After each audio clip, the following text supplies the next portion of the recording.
Hey, I want to welcome our viewers, Kennesaw Happenings, to our podcast this morning. And in the studio, we have somebody I think you're going to be really curious to hear from. Paula, rather than me introduce you, tell our viewers who you are, who you serve. No, who you are, what you do, and who you serve.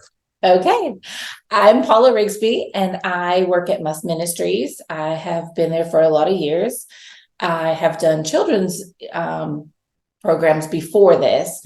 I've now been tasked to do senior foods, which we are going to change the name to Senior Smiles because I think it's more than just delivering food to seniors.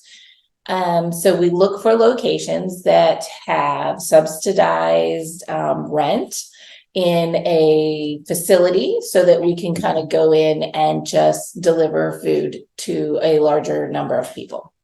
That is awesome. So you started off with children, now you're into the seniors. Yes. What got you interested, or how was that transition with MUS? Everybody, a lot of people are familiar with MUS, but how did you get into the Senior Smiles part of it? So dealing with the kids, I did summer lunch and toy shop for years and years and years. Then there was someone on our team that did Senior Smiles, or Senior Foods is what we had been calling it. Mm-hmm. And she left on maternity leave. So she went to have her baby and we were going to fill in. We were only going to fill in. It was a downtime for me. So we decided we were going to fill in for her. She decided to stay at home with her baby. Mm-hmm. So we decided to keep it going. But now we're going to make significant changes to bring more than just food to our seniors. That's awesome. Yeah. You know, there's such a need out there because we're here at Overture, which is 55 and older. So we have a good amount of seniors that live here. So tell, like, from a serving standpoint, how did you get involved in MUST at the beginning? What was your motivation, or what were you trying to do? I was an apartment manager when I first moved to Georgia in 96. And then as an apartment manager, this person came to me and asked if she could deliver lunches to the kids that were on my property, which I didn't understand because my kids were at home. They were at home during the summer. So I didn't understand the need to bring them food. Mm-hmm. So I told her, yes, she could. And then all of a sudden, I understood why there was food coming to their houses, because the kids were left at home by themselves in the summer, and it helped with the parents. That same year, that was 99, that same year, she needed a place to do the toy shop. I had a basement to one of my apartments, and MUST Toy Shop was in that basement for that year. I went down and helped. I thought it was a great program. They were in the basement of that building for, a couple years.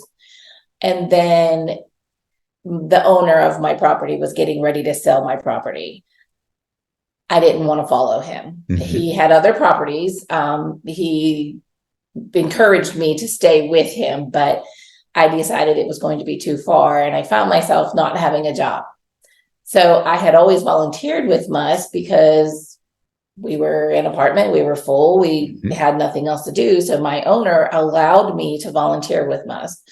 I saw what they were doing with food, with clothes, and the kids programs. So I went to work with them part-time, and that's the end of it. Like, that was 2005. So I've been there and watched our summer lunch program evolve from 200 kids to 6,000 and 7,000 kids every day. Our toy shop has gone from, 400 or 500 kids to into the thousands, 5,000 and 6,000 kids every year. So we've grown our programs, and our community is so generous to allow us to grow that. Our community loves people. We just need to show them how that works, how we do it, and then invite them in to help us.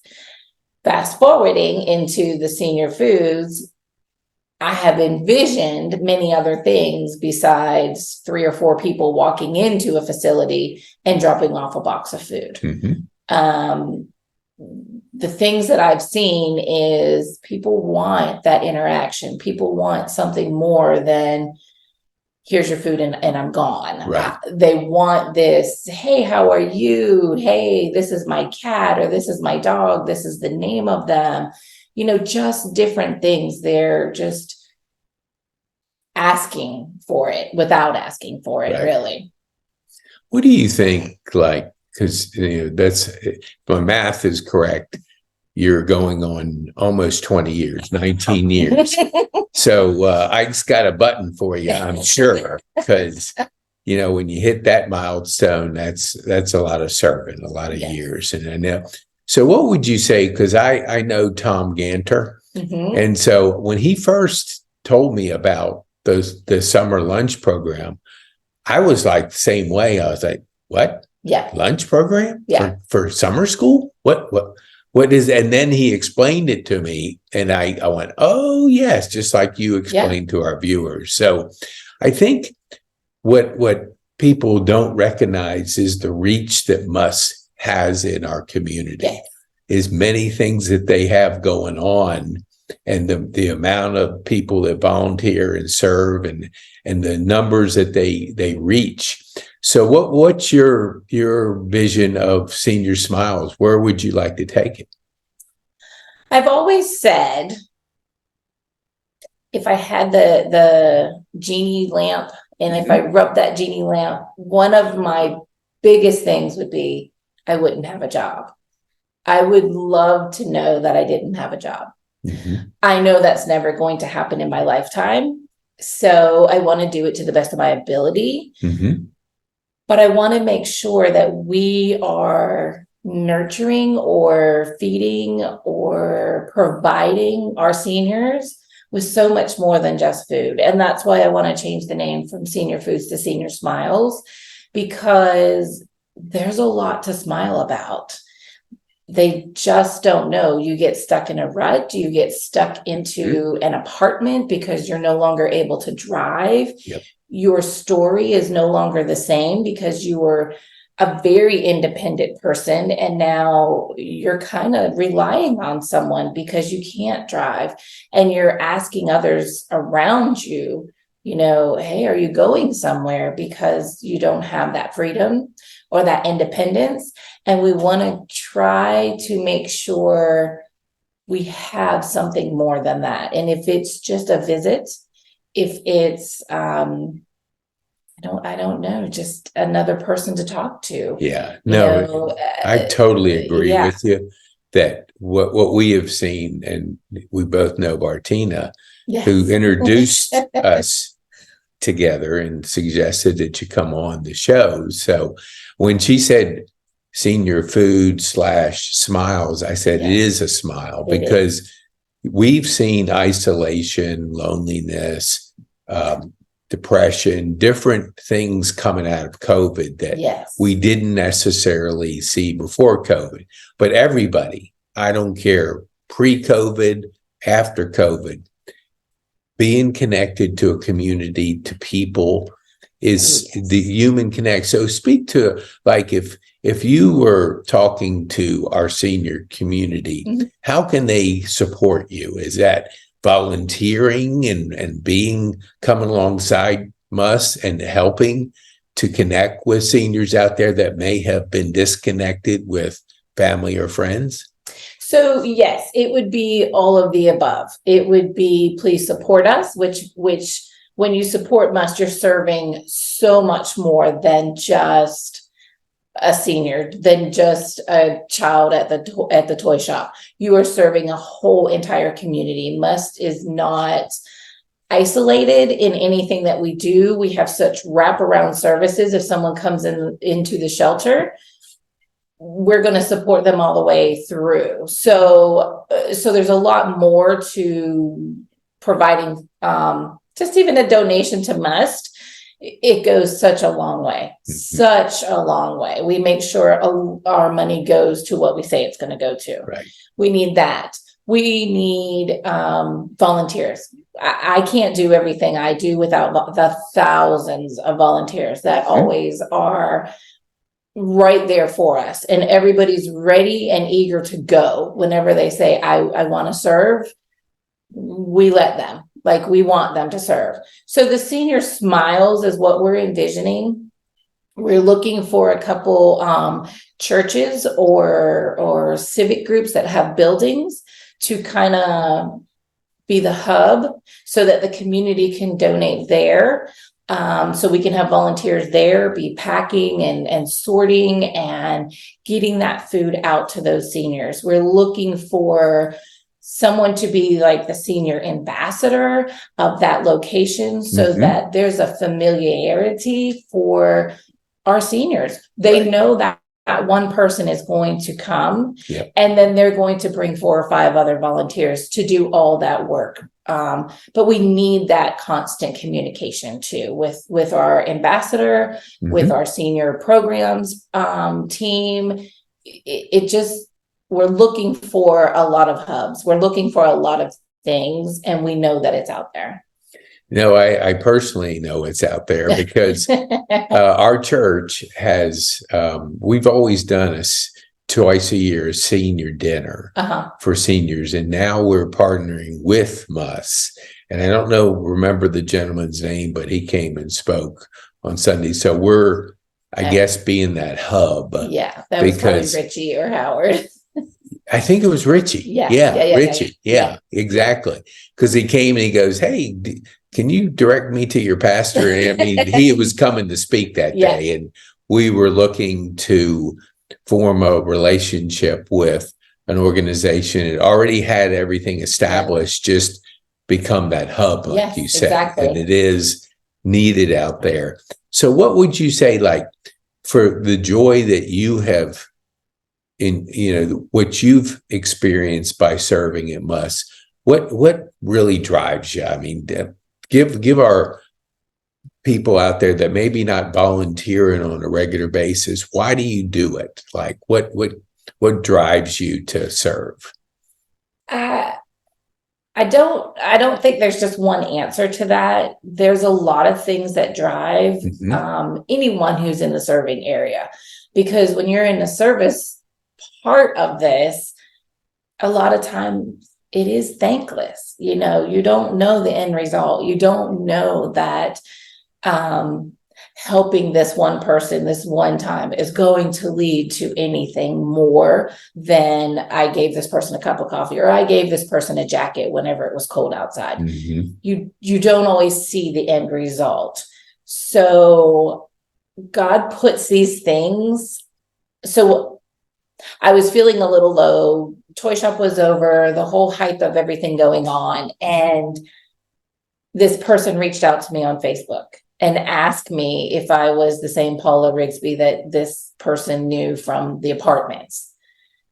And I said, yes. Why? I didn't want to just friend this person. Right. And he sent me a message that I touched him in a way when he was living at the apartments. Now, I haven't been an apartment manager since 2005, well, 2004, but he sent me a message that said, I remember you. I remember how kind you were. And I remember the things you did for me and my aging mom when I was not in such a good place. And I didn't feel that I respected you enough or that I was grateful enough. And I want to reach out and just say those things to you. Wow. That, I mean, how can you not? Like that, how many years ago that was? And he found me to tell me thank you. And remembered your name. Yes, he remembered who I was. Yes. I mean, how many times that's a lot of years. It's a lot of years. So I can't remember people yesterday. So yeah. And I heard a person say that if the emotion connects you to a person, you'll remember them. Yeah. Versus, we meet people every day and we don't remember them. But obviously the emotional connection that you had with that gentleman, was 15, 20 years. Yeah. That's crazy. Yeah. That makes a lot of sense. So I like what I do. I love what I do. There's no other way to explain it. I do feel like I see miracles every day. People ask me that a lot, with faith and, Do you believe in miracles? Yes, I do. Do I believe that we still see them? Yes, I do. Because when I'm at a toy shop or I'm at summer lunch and I'm looking at empty shelves and we put this little plea out that says, help us. And then I turn around and I have so much food that like we're not able to put it into a building. Right. So those are miracles. They are miracles that happen through our faith and through just our community alone. And our community is just, our community is just so generous. They're just looking for ways to help. And if you show them how to do it, if you explain what you're doing and how that they can reach in and help, it happens. It absolutely happens. That warms your heart when you hear the impact and you see it. Yes. Happening, because if you don't serve, you never see it. So you have to serve to. It's almost like somebody has to be in your shoes to experience like a person 15 years later asking you, are you the person that gave me that, what do you call it, that hand up when they needed it? Yeah. And it's like we all, no matter what, you go through life and there's ups and downs and curves and so there's nobody escapes life without, their fair share of challenges. Yeah. So when you can impact and come alongside somebody like you described with that gentleman, it's like, wow. Yeah. 15 years later, he's remembered your name and thanking you for what you did way back when.